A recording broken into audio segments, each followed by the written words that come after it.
decided to finally trade off our motorhome Yes. for a brand new one. With all the issues that we had, we didn't really want to go to the factory. No. Because it was going to take so much time out of our travels. We had no idea what it was going to cost, if it was covered under warranty. The factory, would not answer us back. Yeah, they were not quick with emails back and forth. Yeah. They kind of just left us hanging. And American Coach kind of forgot about us. So we decided to, unfortunately, buy a new one. Yes. Buy a 2020, because that was the one that we really liked in the first place. We loved the interior and everything. Everything was a light color. It was exactly what we wanted. Yeah. We just didn't want to spend the money for it. So we decided to just go ahead, bite the bullet, and make sure that we checked everything over. Yes. Including the slides. Everything else that went wrong, we were going to triple check it. Yeah. Once We had got a mission now. We knew kind of what to look for on this model. So we scoured the internet, and we found one out in Arizona at La Mesa RV, Yes. nonetheless. So we contacted them, got a trade price. It was acceptable, even though we lost some money. It was better than having to go up to the factory and pour more money into this one. So we finalized the deal. Yep. And they said drop it off here in Florida. Because they have branches all over the U.S. Yep. Or in Florida and Arizona and a few other places. So We're like, great, we'll drop off the RV and we'll just hop in our Jeep, pack the necessity, and we'll road trip out to Arizona. well, they wanted us to fly out there. They tried to talk us into flying out there. That's And I right. said, after the last experience, there is no way I'm going to get trapped out there and be forced into a deal that I don't want to make. So I said, no way. I said, I'm not flying out there. So we just decided to drive. Yep. So we packed up our Jeep with the necessities that we're going to need. We're going to spend a little more time out there. Yep. We packed everything up. We dropped off the RV at La Mesa in Fort Myers. Yep. Then we headed out to Arizona, which was about 2,500 miles. Yep. We made the road trip in, I think, 3 days it took us to get out there. 3 days. Well, before we left, we made sure that all the paperwork was finalized. Yes. They gave us a list of stuff that they needed. We completed everything. They told us that they needed a title, and we didn't have a title because the vehicle was never titled. It was considered a brand new vehicle when we purchased it.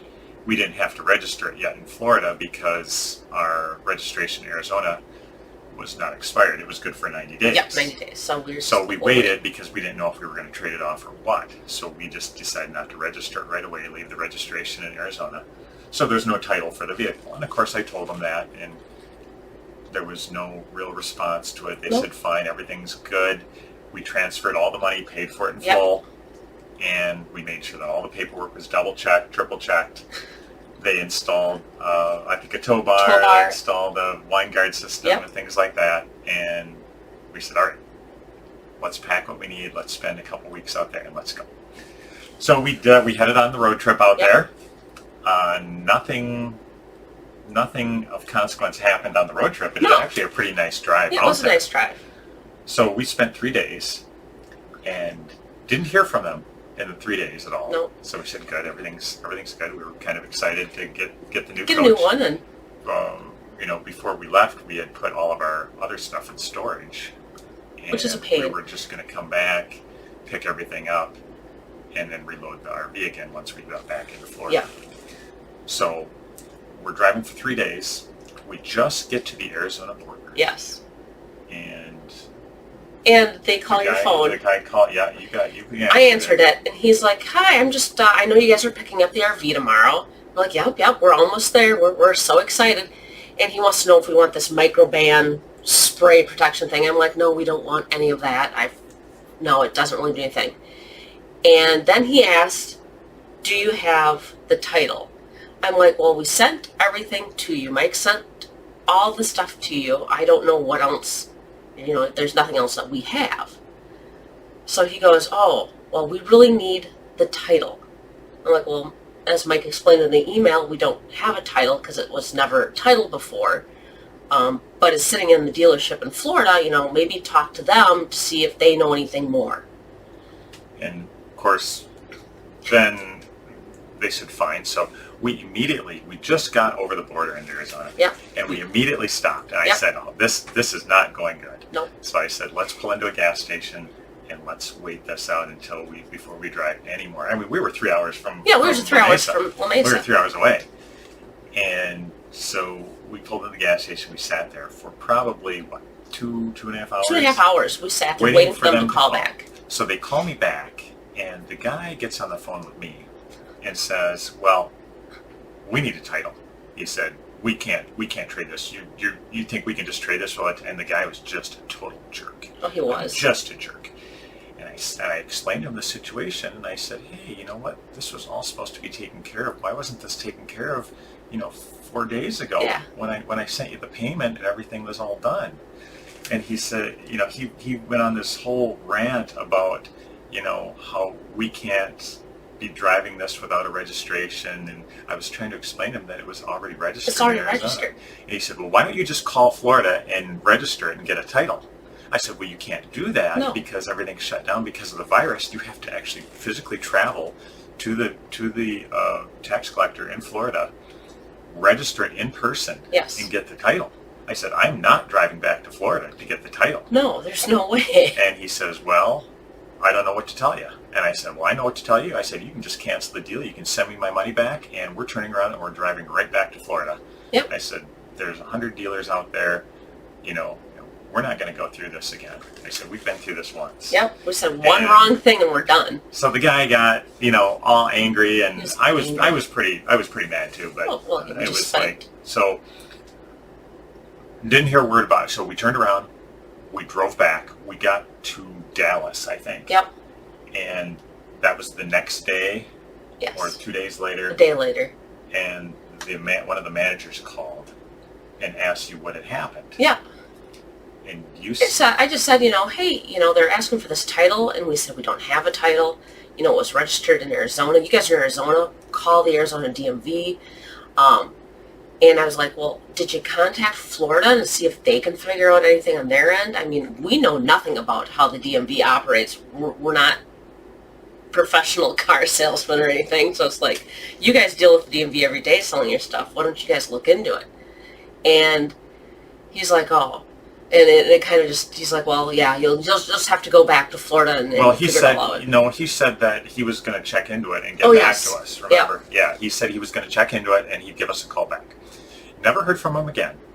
So I emailed them and I said, make sure that our RV that we dropped off is ready to be picked up. Yep. And nobody responded.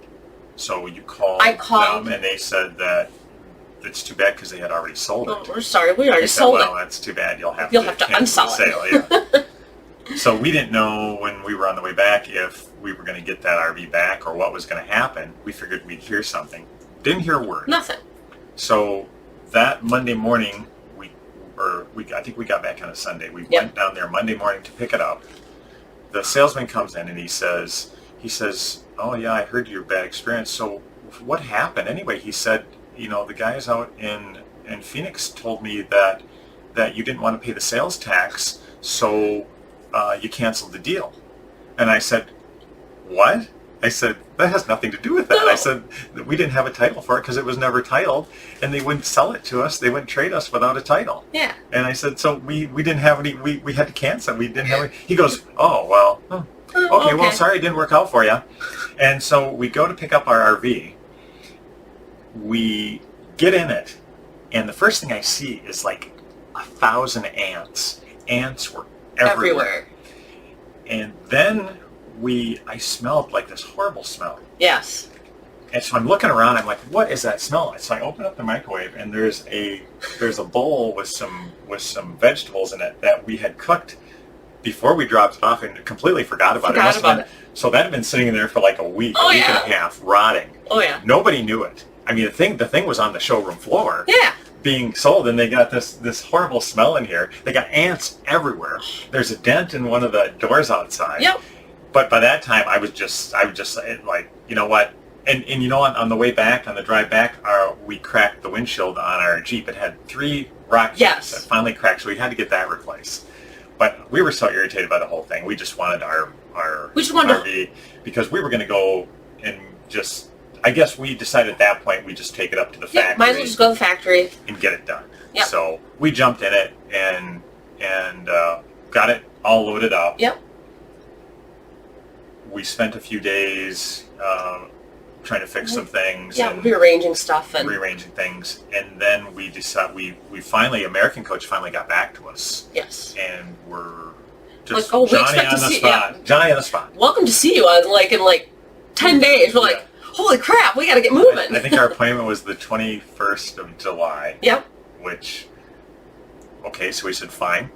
We'll get like 6 days to get there. So if anything happens along the way, we'll have plenty of time. So we start driving. Yep. We leave Fort Myers, Florida, and we go about 100 miles down the road. And the engine light comes on.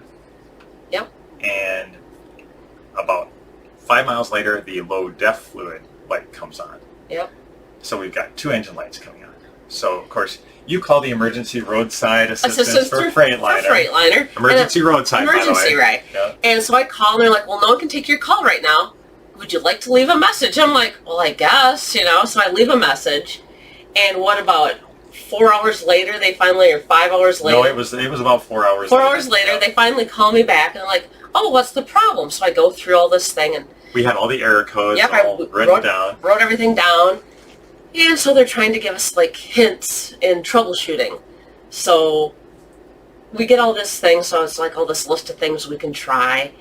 And we finally get going down the road further, and we're finally getting close to our destination. Yeah, we get probably within 30 miles, I think it was, because we had booked a campground.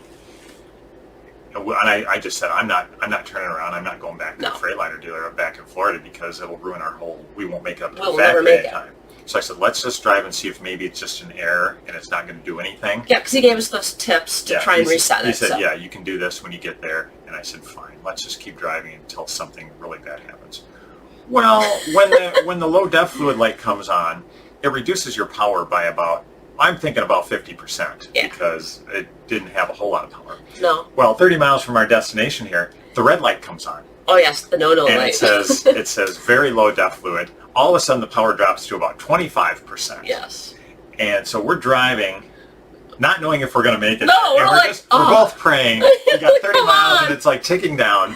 And then the low fuel, then our fuel's almost out. So the low fuel light comes on. So we got things dinging. We got the jacks dinging. We got the engine light dinging. We got the low fuel light dinging. And it sounds. It was like Christmas time. There was bells going off everywhere. So we finally get to the exit. And by that time, we're reduced to about 10% power. Yeah. So I've got the accelerator floored.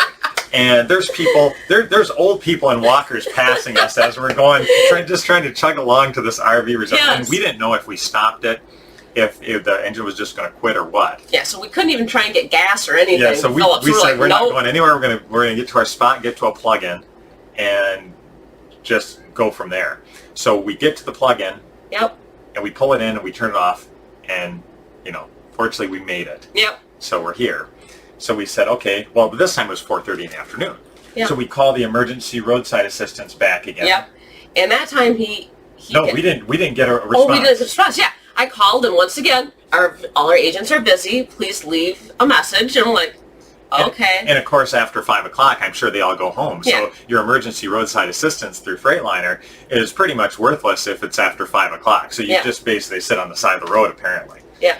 So we said, okay, fine. We'll wait till tomorrow morning. We'll get up early. We'll call them. Yep. And then we'll see.